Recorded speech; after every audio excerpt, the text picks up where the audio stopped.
नमस्कार भक्तों, सनातन ज्ञान कथाएं में आपका स्वागत है। आज हम जानेंगे गुप्त नवरात्रि में माता को चढ़ाई जाने वाली भोग सामग्री के बारे में। पूरी जानकारी के लिए वीडियो को अंत तक जरूर देखें। माघ गुप्त नवरात्रि 2026 नौ भोग, नौ रहस्य और बदलती किस्मत। कहा जाता है जब भक्त सही विधि से माँ को भोग अर्पित करता है तो माँ उसकी किस्मत के बंद दरवाजे खोल देती है। माघ मास की गुप्त नवरात्रि ऐसी ही एक रहस्यमयी साधना है जहाँ दिखावा नहीं, शुद्ध मन और सही भोग ही सब कुछ होता है। यह कथा है एक साधारण भक्त की और उन 9 भोगों की जिन्होंने उसका जीवन बदल दिया। माघ गुप्त नवरात्रि का रहस्य। माघ मास की गुप्त नवरात्रि को गुप्त इसीलिए कहा जाता है क्योंकि इसमें साधना, व्रत और पूजा शांत, एकांत और बिना दिखावे की जाती है। यह नवरात्रि विशेष रूप से तंत्र साधना, मनोकामना पूर्ति, ग्रह बाधा निवारण और भाग्य परिवर्तन के लिए जानी जाती है। गुप्त नवरात्र को बेहद शुभ माना जाता है। माघ गुप्त नवरात्र की शुरुआत 19 जनवरी से हो रही है। इस दौरान माँ दुर्गा के 10 स्वरूपों की पूजा होती है। गुप्त नवरात्र भोग सामग्री। माँ काली। महाविद्याओं में प्रथम माँ काली को हलवा और काली उड़द की खिचड़ी का भोग लगाना बहुत शुभ माना जाता है। इससे शत्रुओं का नाश होता है। माँ तारा। माँ तारा को सफ़ेद चावल और चीनी का भोग प्रिय है। इसे अर्पित करने से व्यक्ति को ज्ञान और मोक्ष की प्राप्ति होती है। माँ ललिता। देवी को खीर, पंचामृत और केसरिया दूध का भोग लगाया जाता है।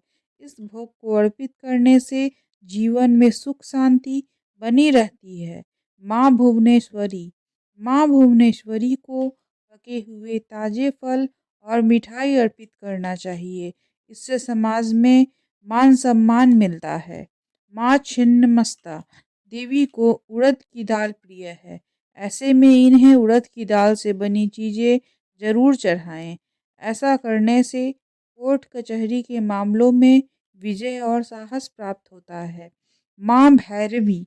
माँ भैरवी को मावे की मिठाई या गुड़ से बने पकवान अर्पित किए जाते हैं। इससे हर प्रकार के डर का नाश होता है।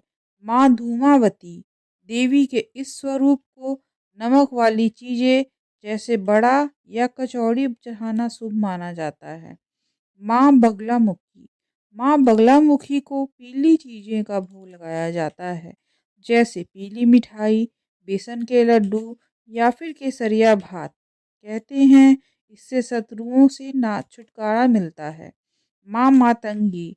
इन्हें पान का बीड़ा और फल का भोग चढ़ाना कल्याणकारी माना जाता है। माँ कमला। देवी कमला को नारियल, खीर और मखाने का भोग लगाया जाता है। इससे घर में कभी धन धान्य की कमी नहीं होती है। पूजा में रखें इन बातों का ध्यान। इन 9 दिनों में मांस, मदिरा और तामसिक भोजन से दूर रहें। अगर हो पाए तो 9 दिनों तक अखंड ज्योति जलाएं, जो सकारात्मक ऊर्जा का प्रतीक है। कन्या पूजन के साथ साथ जरूरतमंदों को अनाज का दान करें। ऐसा करने से माँ लक्ष्मी का घर में स्थायी वास होता है। संदेश। माँ दुर्गा भोग नहीं, भाव देखती हैं, लेकिन जब भोग सही विधि से हो तो माँ खुद भक्त की किस्मत लिख देती हैं।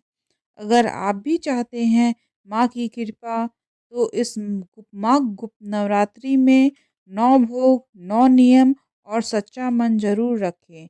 वीडियो पसंद आए तो लाइक करें, शेयर करें और ऐसी ही और कथाओं के लिए चैनल सब्सक्राइब करें। धन्यवाद।